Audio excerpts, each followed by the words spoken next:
السلام علیکم۔ آج بہت زبردست نسخہ لے کے آیا ہوں آپ کے لیے، اپنے تمام یوٹیوب ویورز کے لیے جو ہمیں دیکھتے ہیں اور لائک بھی کرتے ہیں، اور جو نہیں کرتے یہ ان کے لیے بھی ہے۔ یہ نسخہ ایسے ہے جی، یہ ایک صفوف ہے میرے ہاتھ میں، صفوف مغلظ اس کو بولتے ہیں۔ آپ کسی بھی کمپنی کا استعمال کر سکتے ہیں، چاہے اسے آپ مرحبا کا لے لیں، کرشی کا لے لیں، یا کسی اور کمپنی کا لے لیں۔ یقین جانیں آپ کو کافی زیادہ اس کا فرق آپ کی جسامت پہ وہ ہوگا۔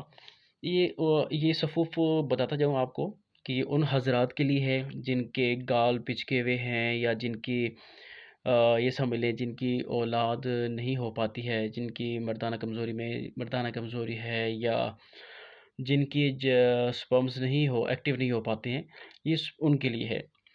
طریقہ سن لیجئے گا۔ طریقہ سننے سے پہلے ریکویسٹ ہے کہ کائنڈلی سبسکرائب کر لیجئے میرے چینل کو، اور لائک بھی کر دیجئے گا، دل کرے تو۔ دل نہ کرے تو بے شک نہ کیجئے گا۔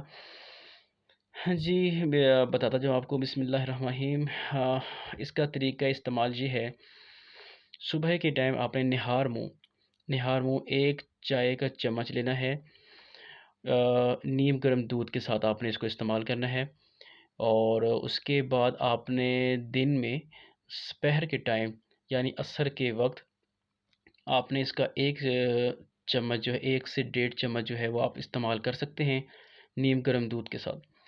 کچھ ہی عرصے کے بعد استعمال کے بعد آپ کو اپنی جسامت میں واضح فرق محسوس ہوگا، اور اس کے بعد آپ کے جو سپرمز ہیں وہ ایکٹیو ہوں گے انشاءاللہ، اور جو ہے اللہ تعالیٰ آپ کو اولاد نرینہ سے بھی نوازے گا، مردانہ، اور اگر مردانہ ہے یا زنانہ ہے، کسی کو بھی کوئی کمزوری ہے کسی بھی طرح کی، تو وہ اللہ رب العزت کی رحمت سے وہ جو ہے وہ کمزوری دور ہو جائے گی۔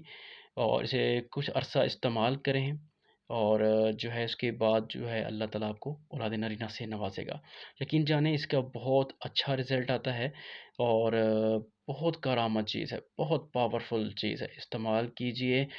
اور جو حضرات سمجھ رہے ہیں کہ یہ ایسے ہی ہے، یقین جانیے کہ یہ آپ کو صفوف بتانے کا مقصد یہ ہے کہ یہ صفوف بہت کارآمد چیز ہے۔ اس جیسی دوسری کوئی الٹرنیٹ، کوئی ایسی چیز میرا نہیں خیال کہ موجود ہے۔